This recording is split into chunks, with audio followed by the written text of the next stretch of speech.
The reasons I will never go back to a 9-to-5 job, and I choose self-employment, business and entrepreneurship any day of the week, and I just never will go back. And I think this video is really going to resonate with a lot of people. It will hit home, and I hope to wake a few of you up. Because for me, I escaped not because I was financially driven, but because I didn't want to deal with the BS, the office politics, the co-workers, the drama, the control. We're going to jump into all of this in much more detail in a moment, but I want to give full context before we get into the bulk of this video. Now, who is this video and who is it not for? Well, if you are happy to remain in a job, build someone else's dreams, conform, this video isn't for you. But perhaps you have insecurities or imposter syndrome, or you lack self-belief. Well, maybe you want to continue watching, because I'll also talk about the reality, the accessibility, how the world has changed, and actually getting out of a job isn't about building the biggest business. You don't need to have a big limited company, having hundreds of thousands, millions of pounds going through company's house just to get out of a job. You don't need loads of staff, an office, a warehouse that you need to rent. You could start a little sole trading company, become a content creator, monetize your passion, whatever it is, and that would allow you eventually to leave your job if you know what you're doing and you can commercialize and switch on your entrepreneurship mindset. Now look, for me, it's very simple. I wanted happiness. I wanted a life by design, which was built around me and my family. I wanted choice. I wanted options. I wanted full control. And I'm also aware, and all of you should be, with the amount of information that's being circulated on the internet and just how much has come to light, we are in a rigged system, and I refuse to be a part of that. We're also in a society where it's normal to fall into consumer spending. Halloween, you spend money. Mother's Day, Father's Day, Christmas Day, all these events and festivals and, you know, national days, we go out and we spend money, we become a slave to the wage, you become trapped, you go get the mortgage, you have the family and everything like that, and then you're locked into a job for the next 45 years of your life building someone else's dreams. I was just aware, like, I don't know, maybe I was ahead of my time, I'm not sure, but I was aware. I had my son at a very young age, thank God. He gave me perspective, made me selfless, and then I began pursuing entrepreneurship and educating myself. But why will I never go back? Well, it's not about the money, although that's a great thing. You know, when you work for yourself, you can earn as much money as you want. You know, your revenue is based on results. Okay, so let's start with co-workers. You go into an environment you don't particularly want to be in, but you have to be there to earn money and pay your bills. And then you are put with people you wouldn't choose to be with on the outside world. And that just didn't sit well with me. Like, I have high values and standards of those that I want to be around, talk to, learn from, you know, and just have general conversation. And I just found I just didn't really have much in common with people.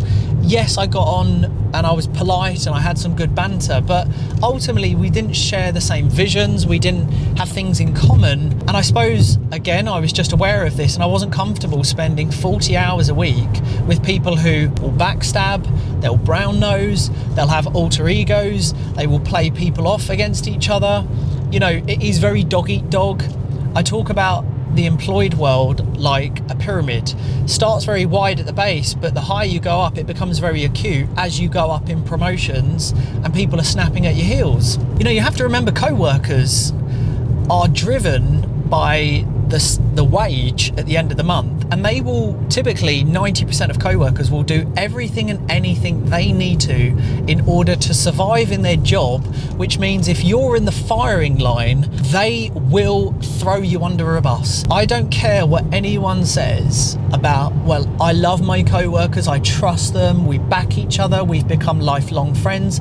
I do not care.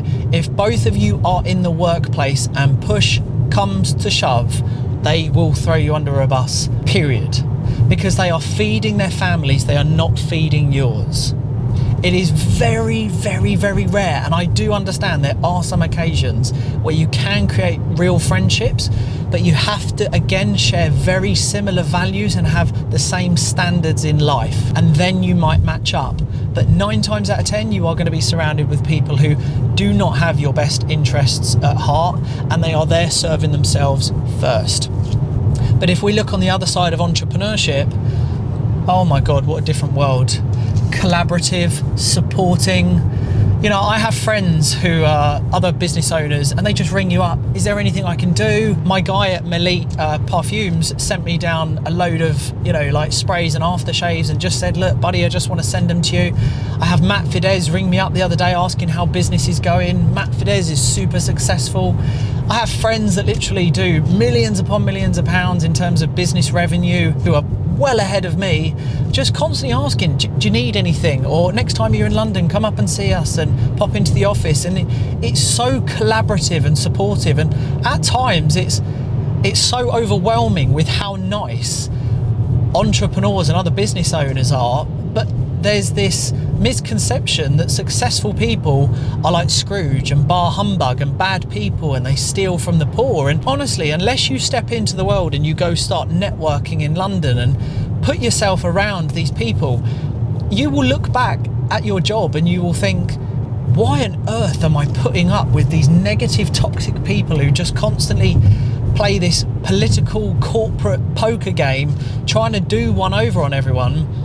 But yet you step into entrepreneurship and it is, honestly, the more you help each other, the more you collaborate, the more you support each other, it comes back in waves. And I could never go back to a workplace environment where it literally is dog eat dog. And that's the God's honest truth, which then leads me into office politics.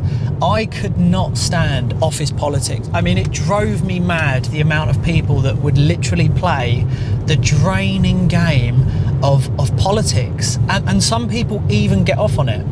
Quick swig. You know, gossiping.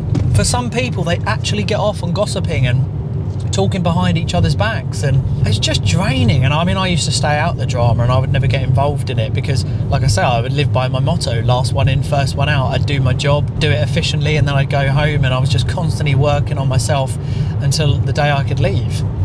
But the office politics, you have zero politics when you work for yourself. And again, in context, in the online world, I'm not talking about running a big corporate company of 200, 300, 400 people.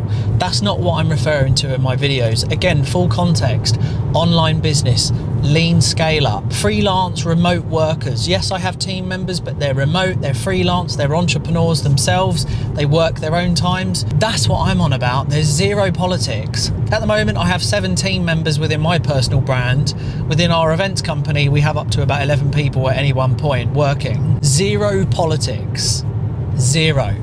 I deal with no politics, and that is just something that is so refreshing, and you don't have any mental health problems from that. You know, it's not draining on your mindset. You know, it's not taking up any brain space. The other thing is, as well, for me, while I'd never go back to a 9 to 5, is I just wasn't comfortable building someone else's dreams. And I don't know if you are, but I'm not. I know that as human beings, we can push ourselves to limits we don't even think are possible at times. I am not prepared or happy to exchange my one precious asset I'll never get back, which should be only going to me and my family, which is time. Again, it's not making the most amount of money, which is the biggest flex, and having materialistic things. How much time do you have? Like, I love recording and filming YouTube videos to hopefully inspire other people and help them out. And I love getting in the car and filming these YouTube videos because I have time to do this. Okay, I've created the time for myself. And remember, you can't buy it, you can't save it, you can't invest it, you can only spend time. So what are you doing with it? Become aware of where is your time going. So that I wasn't happy with. When you work for yourself, yeah, for sure. Depending on the business model and how much you can automate and build teams and stuff like this, and if you're online, yes, you're going to need to put in time and effort to build your own thing. Have I done long hours? Gosh, yeah, I've done long hours. Yeah, I've done the 15, the 18-hour days in the past. I don't do that now, but in the beginning, for sure. But to the people that say, well, there you go, you have to work all the hours under the sun and everything like that. Yeah, in the beginning, but it's for me and my family. It's to leave something behind that my son can take over, or we could sell and I could exit out of the business and the brand. Yeah, that's a whole nother video about selling brands now. That's becoming a really big thing. So that's the difference. I just wasn't happy working in a rigged system, going through this Groundhog Day, building someone else's dreams, when I know that Education has never been more accessible. Networking, podcast, Audible books, YouTube, TikTok, getting a mentor, having a coach, free information, free groups, free communities or paid communities, whatever you choose to do. There's all this information, we absorb it and then we just need to apply it. Why on earth would I carry on going through Groundhog Day when I know I could change my life? So that never sat well with me. So I would always build my own dreams. The other thing is I felt very trapped and controlled. Aaron, you got to start your shift at this time. You got to finish at this time. This is when you have your break. This is when you have your lunch. You can only have 28 days holiday a year. You have to ask permission for a day off. I now don't answer to anyone. Literally, I answer to no one. No one rings me out, Aaron, you got to do this. No one. There are some people that go, well, you answer to HMRC. Well, not really. I pay my taxes. So what? But I don't answer to anyone. I don't answer to customers. I don't answer to anyone because we are in such a blessed world of automation, online, evergreen content. Create something once, it forever serves you and pays you forevermore. Digital products, e-learning, services, consulting, coaching. And for some people who don't want to admit the world is changing and navigating away from the physical industry purely to online, well, you need to take your head out the sand and grab your surfboard because there's a wave coming. It's already happening. Online is where it's at. For big money, scalability, automation and passive income, up to 75, 80% of passive income. Yes, you've got to do certain things, but passive income is a real thing. So I wanted to take control. I'm happy to take the pressure, the responsibility, the stress of building something for myself, opposed to the stress, the mental downfall, the loss of identity, the alter ego, all the problems, the office politics, the backstabbing, constantly having to be one step ahead in the corporate world. Not bothered about that. I will take control, responsibility any day of the week, building something for myself. The other thing is capped earnings. I wasn't happy being told, oh, by the way, just let you know, there's another 2% pay rise coming up next year. 2% pay rise. Sorry, what? Even on a promotion. I'm not being funny, this baffles me when people will literally graft, brown nose, backstab, suck up to managers, become a manager's pet for 2 years, 3 years for a promotion of 5, 10, 15, 20 grand gross. Really? It baffles me that some people are actually happy to go for a promotion to be paid peanuts in addition to what they're on and graft 2 years pretending to be someone else, fake enthusiasm, fake laughing, going out on the works do, sucking up, God, be yourself, be authentic, be happy, have no anxiety and depression and build your own thing. I'm very fulfilled and I have a huge amount of purpose doing my own thing, but also the great thing is your earnings are not capped. Like I can earn as much money as I want doing my own thing, and that's what's great. When you take that level of responsibility, it's a whole nother level, it really is. So take that responsibility, apply it to yourself, educate every day, and honestly, when it comes to earnings, you'll never be capped, you'll always earn more and more money. Which leads me on to the next point, mental health issues. How many people do we know that have mental health issues due to the workplace because they're unhappy? I mean, my God, there are so many people that go into a job who are suffering with anxiety and depression and who have really crumbled as a human being because they're unhappy and they're being bullied, harassed. They have to conform. They're being told what to do. There's a coworker, there's a manager that's micromanaging them, putting them on a performance review wrongly, that they're being tested and teased and threatened with loss of jobs and company restructure. And there's nothing that they can do about it because they've fallen into the trap of spending money that they earn, so living to their wage. That makes them very vulnerable, and then they go on to have mental health issues. I know many men, unfortunately, that are struggling mentally in their workplace because they are so tied to their salary that they then become such a different person to who they know. They're not authentic. They know deep down that they're not being authentic. It plays on them. Their mental health really takes a battering, and this all comes from the 9 to 5. And I'm not here to make out like the 9 to 5 is really bad, because I actually really enjoyed my last job, by the way. So for anyone that doesn't know, I was in logistics. I did enjoy my job. I did 4 on, 3 off. I did a 10-hour shift. I enjoyed the job.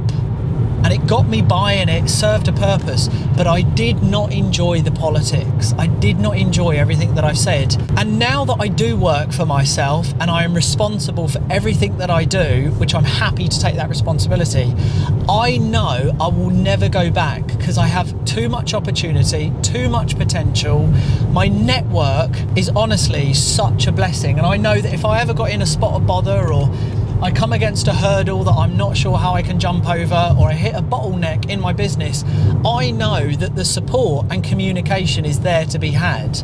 I know that I can reach out to people who will help and support me. So knowing what I know now, and I hope passing this information on to you, that you at least explore your passions and hobbies. Because here's the thing as well, in the exciting world that we're in, Gary Vee did a video recently and he was like, people have no idea how in the next 5 years everything will be monetized. And he was like, if you like going out walking, you can literally pay someone to walk with you. Everything will be a career. How do you make something out of nothing? How do you monetize a passion or a hobby? You learn to position yourself as the authority in the niche that you enjoy or that you're passionate about. Positioning. So how you are viewed, how you are perceived by people listening, which means you need to educate people. Okay, so be a how-to, a tips, a trips, tips and tricks, an informer, right? Provide information. And then it's about how do you commercialize that? How do you market the thing that you're really passionate about? And how do you create a service or a product off the back of that? That comes from problem solving. How do you figure out a pain point, and how do you then provide a solution to that pain point? And just think about it, you can do that for anything. So yeah, look, it's not about earning huge amounts of money. It's about freedom, happiness, choices, resources, living a life by design, not one that's assigned to you. And I think at this point, I must say, if you haven't checked out my full course tutorials, they're all free, by the way, right? There's no selling. One is how to quit your job and build an online business. And in that tutorial, I really break down the reality of how accessible and possible it is for you to actually get out of a 9-to-5 job and go and do your own thing, right? That full course tutorial is a long one, so you do need a pen and paper, no distractions. And then the part 2 is what business models online can replace your job, and then how to assess them, the 3 different types of businesses, which is physical, hybrid physical, and non-physical. I break down everything about how basically business works nowadays and the things that you need to do in order to understand how to thrive and survive. Because it's all great, you know, and good having an idea, but how do you actually know that your idea will work not only now but in the future as well? Well, that tutorial explains everything. Look, I'm really rooting for all of you. I have nothing against jobs. I just don't want people to continue working for someone else if you know in your gut that you could do more and you want more. But this video is not for people who have insecurities around others talking about getting out because perhaps you just can't do it. It's not for people who want to remain in a job. And again, it's quite clear. I endorse entrepreneurship, innovators, visionaries, creators. You know, start creating content. It's never been easier to start filming yourself. Like I said, be an educator. Ask your audience questions, and what you'll find is you'll start getting questions coming into your comments, and then start understanding, could you provide a solution to those questions that are coming in? And bingo, you might have found your first business or your first service or product or your first course or program. So yeah, look, I'm wishing you all the best. I know this one was a long one, so if you did stick around to this point, happy days. But yeah, those are the reasons I will never go back to a 9-to-5 job. Never happening. I will do everything in my power to make sure that I always live a life by design, and one that really is pursuing my dreams and purpose. And I wish the same for all of you. Any questions you have in the comments, by all means, leave one and I'll get back to you. Until next time, please do like and subscribe. Peace out. I'll see you all soon.